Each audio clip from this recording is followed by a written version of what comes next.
What is up guys? Crypto Samgip here from TikTok and meron lang tayong bagong balita from NodePay mga lods. Of course, ito yung most awaited airdrop natin for this month of January and meron nga nagbabagang balita last night na pag-uusapan lang natin mga lods para naman updated kayo at of course, especially yung mga followers natin sa TikTok na nag-aantay sa atin ng update regarding NodePay palagi, yung mga latest and official updates from NodePay. So, yun na nga mga lods, naglabas ng official announcement si NodePay regarding the postponement ng kanilang listing na supposedly dapat mamaya na tong 9 PM mga lods. But excuse muna mga lods yung voice ko, Sinisipon kasi tayo at may sakit tayo ngayon pero pinupilit natin mga lods na patuloy magbalita sa inyo at mag-update sa inyo. Ako din, excited kasi ako mag-update so push lang kahit may sakit tayo mga lods. So, imbis na ngayon or mamaya mga lods 9 PM, January 14 ay mamumove ito ng January 17 mga lods. Eto, take note lang mamumove lahat ng listing, hindi lang mga lods yung OKX listing, okay? It doesn't make sense pagka yung OKX mahuhuli ng listing mga lods. Lahat ng exchanges mamumove ang listing ng January 17. Okay? Dapat malinaw tayo doon mga lods. Even though may mga countdowns pa na tumatakbo doon sa other exchanges like MEXC or BitGet, whatever man yan, lahat mga lods. Kumbaga, listing talaga ng NodePay ay na-move ng January 17. Dahil ngayon mga lods, sa napakagandang announcement ng partnership ng OKX mga lods with NodePay na maglilist na si OKX mga lods ng NodePay. Napakagandang balita nito mga lods kasi naman considered tier 1 ang OKX. Next to Binance to mga lods. For me, this is second to the largest exchanges mga lods na available. Kaya naman sobrang bullish ng balita na to. Ako mga lods, wala na ako ibang hihilingin pa actually kahit hindi Bybit, but it's still good mga lods kung malilist tayo ng Bybit. We still have how many days before the listing. Meron pang mga sorpresa na pwedeng mangyari dito. Kaya abangan lang natin mga lods yung balita from official announcements, official channels ng NodePay and of course dito sa channel natin. So basahin lang natin mga lods, major announcement, Nodecoin will be listed on OKX. NC and USDT pairing or trading begins on 10 AM on January 17th UTC mga lods. So ayan, to align with our listing on OKX, the Nodecoin or NCTG has officially been rescheduled to 17th of January mga lods. So eto, inulit ko lang, lahat mga lods or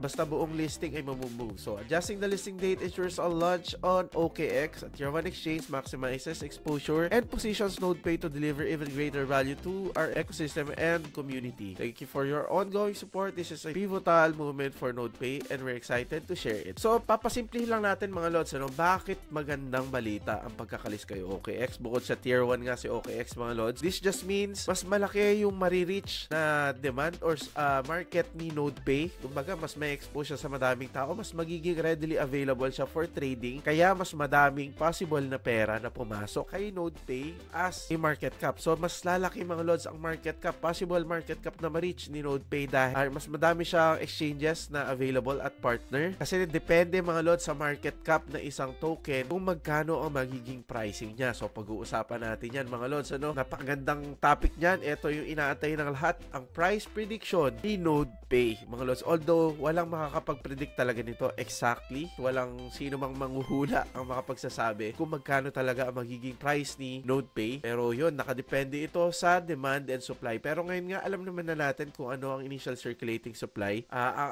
aantayin na lang natin mga lods ay ang market cap nito na pinagbabasihan din naman ng most of the traders. So eto, meron tayo ditong moonsheet na tinatawag. Eto yung mga possible na milestones or market caps na dapat nating abangan para makita natin yung target price natin. So nagready na lang tayo dito mga lods ng PowerPoint or slideshow na lang din to mga lods. So NodePay and si moonsheet based on target market cap. So market cap mga lods, eto yung overall value ng isang token mga lods. When you say value, eto yung buong invested money sa loob ng isang token. For example, total na bumili mga lods, worth na pera na bumili kay NodePay or naka-invest kay NodePay ay 50 million, 100 million. Eto yung corresponding price niya. Mamaya mga lods, i-compare natin ito sa Grass, which is very similar. Pares kasi sila mga lods ang nature ng project. So pwede natin gawing basihan si Grass sa ano bang pwedeng ma-reach na price ni NodePay or listing price mga lods. So eto, kung naka 50 million market cap or initial listing market cap si NodePay, 0.24 to mga lods. Sorry ano ko lang to. So 0.24 USD mga lods. And then fast forward na lang tayo, 100M, 0.48, half a dollar na to. 150, eto, close na tayo sa $1.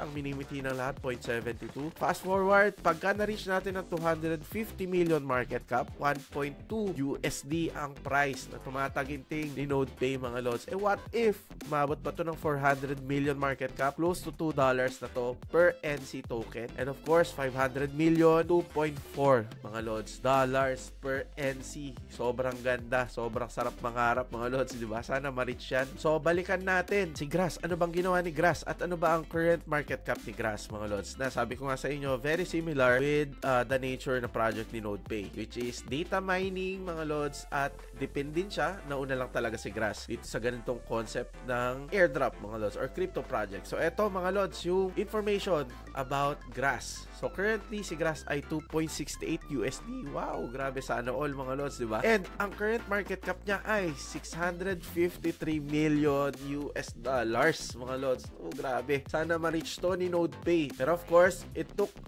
how many days before ma-reach ni Grass? Mamaya ipapakita natin kung ano yung naging presyo ni Grass or yung naging price history ni Grass during the listing and hanggang maabot niya yung current price niya ngayon. At kung ano ba yung ATH niya mga lods, no? So, ayan, sana ma-reach to ni NodePay. Very hopeful tayo dito. And of course, ito yung mga listings ni Grass. So, nalist siya sa Bybit, nalist siya sa BitGet. Actually, wala siya OKX mga lods, but currently available si Grass sa OKX for perpetual lang or yung futures lang siya mga lods. So, number 1, Bybit, nalist si Grass. BitGet, meron din tayo niyan kay NodePay mga lods. KuCoin, meron din. MEXC, meron din yan mga lods. KTIO, meron din. So, very close lang. Yung mga top exchanges ay pares lang din naman. Bybit lang, wala pa so far. Inaantay natin, baka sakali nga. Within 3 days, baka sakali magmaalog si Bybit, mag-list din siya. So, ito mga lods, yung current price history or balikan natin yung araw na na-list si Grass, mga lods, no? Ito siya. Listing ni Grass, first 4 hours niya, mga lods, nag-peak siya agad ng 0.79 USD. Imagine that, no? Sana ganun din si NodePay. Baka madami agad magbenta nito. But bumagsak din siya. Sa first 4 hours niya, bumagsak siya ng 0.73 USD. Actually, nag-dip nga siya hanggang 0.67, which is very good price pa din, mga lods. Ano, tayo nga, minimithi natin. Half a dollar lang, 0.5 lang. Ito, mga lods, bumaba siya na hanggang 0.66. And then, nagsimula na siyang mag-rally paakyat. Kung babalikan nga natin, mga lods, yung price history ni Grass, tingnan nyo naman kung gaano kataas, mga lods. Umabot siya or nag-peak siya, all-time high, $4. Ang tindi. Pero ngayon, actually, close pa din naman siya sa all-time high niya. Ayan, na-reach niya ulit yung 3.9. Close. 3 times siya nag-attempt, mga lods, na i-break or 2 times, mga lods, na i-break yung kanyang all-time high na $4.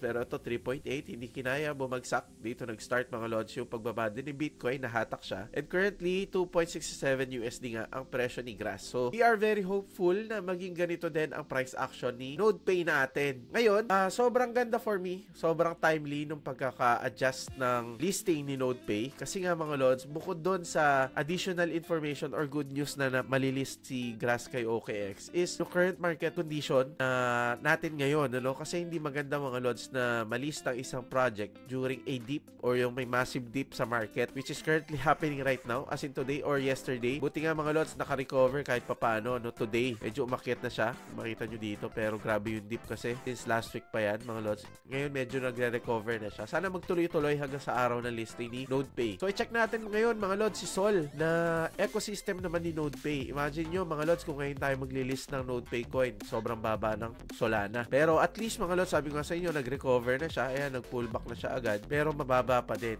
Hopefully, mga lods, by January 17, maka-recover tayo kahit papano. So, magandang time na din yun para mag-list si NodePay. So, again, for the claiming process, eto lilinawin ko lang to, mga lods, ha. Sa claiming process natin, manual ito, no? I-click natin yung claim button para makapag-claim tayo. And during that claiming process, kailangan natin ng gas fee for claiming. Bagay, di tayo makaka-claim pag wala tayong gas fee. And di tayo makakapag-send ng tokens or ng NC tokens natin papunta sa OKX or BitGet or kung ano man yung exchanges na gamit natin kung wala tayong gas fee. So, kailangan natin ng gas fee. So, having said that, mga lods, uulitin ko lang na ito ang ating official IG account ng ating gas fee station. So, crypto_gas pump. Hindi crypto samgip, mga lods, yung ano natin, ang pangalan ng gas fee station. Crypto gas station, ito lang, mga lods, with 1,160 followers. Makikita ninyo, mga lods, naka-follow yung ano natin, yung gas fee station natin dito dito kay Ronald Castillo. Ako yan mga lods. So pagka hindi naka-follow yan sa sarili ko account, ay pagka hindi naka-follow yung account ko dito mga lods, ay hindi yan tunay. Okay? So, ay actually following pala to. Naka-follow siya do sa account ko. But isa lang naman yun, so pwede natin i-check bukod dito sa followers. And ito yung mga post natin currently. And ulitin ko lang, just double check, triple check before kayo makipag-transact sa atin. Itanong nyo lahat ng pwede nyo itanong mga lods para makasiguro kayo na ako talaga yung kausap ninyo. So lastly, gusto nating i-tackle mga lods, ano ba yung mga gagawin ko during the listing? Or ano ba yung plano kong gawin pagka-claiming na at listing na ni NodePay? Dalawa lang ang iniisip kong pwede kong gawin at bala kong gawin mga lods. It's either i-hold kong buo yung total allocation ka ng NodePay or ibebenta ko yung 50%. Pagkalist na pagkalist mga lods, pwede ko ibenta yung 50% na allocation ko, yung 50% i-stake ko. But yung 50% na pagbebentahan ko mga lods ay iaabang ko lang no pag nag-dip si NodePay coin kasi usually nga no pagkalist ayan no pagkalist naman dito mga lods no pagkalist nagpipick tapos bumababa din siya agad. So ang bala kong gawin ay ibenta ko, for example ipakita natin to no nag-list nag-pick siya dito, bebenta ko siya dito mga lods, antay ko yung dip niya, yung nabenta ko mga lods ay ipangbibili ko ulit para mag-multiply mga lods yung aking allocation with NodePay. Actually mga lods, basically ang talagang goal ko dito, ang plan ko dito ay mag-hold for a couple of days or for how many days, and we'll see kung ano magiging price action niya, kung paldo ba tayo or hindi sa balak natin. Pero kung mga lods, huge believer ako and supporter ng NodePay, kaya naman mga lods, ganoon na lang din yung pananampalataya ako na baka sakali tataas pa to sa mga susunod na araw kasi magandang project si NodePay. Yun lang mga lods, masyado na mahaba yung video natin, gagawa ako ulit ng mga other videos pa pag medyo better na yung pakiramdam natin. Ngayon medyo ngongo tayo pero push pa rin natin mga lods. So yun lang, watch out for additional announcements from NodePay, official announcements, at wala pang claiming mga lods. Any claiming sites na makikita ninyo sa X or whatever social media pa yan, huwag nyo i-click yan, delikado yan mga lods, mako-compromise yan yung wallet natin. Okay? So ingat tayo mga lods, and sabi ko nga, tutok lang tayo sa official announcements from NodePay and dito sa ating social media. Mag-follow ka na din dito sa ating YouTube account mga lods, and follow me sa ating TikTok where give updates mga lods, may madalas tayo doon mga lods kasi mas madali mag-upload doon. Ilalagay ko na lang yung link just sa description below at also yung link ng ating gas fee station para hindi na kayo maligaw. If you need gas fee, sobrang baba lang mga lods. Instead of buying sa central exchanges sa atin mga lods, sobrang baba lang ng fee natin. Less hassle pa kasi pasok agad dito sa wallet mo. Basta stay safe lang sa mga scammers kasi nagkalat na sila. So yun lang mga lods, paldo sana tayo, samahan natin ng dasal, and see you on the next one. Let's go!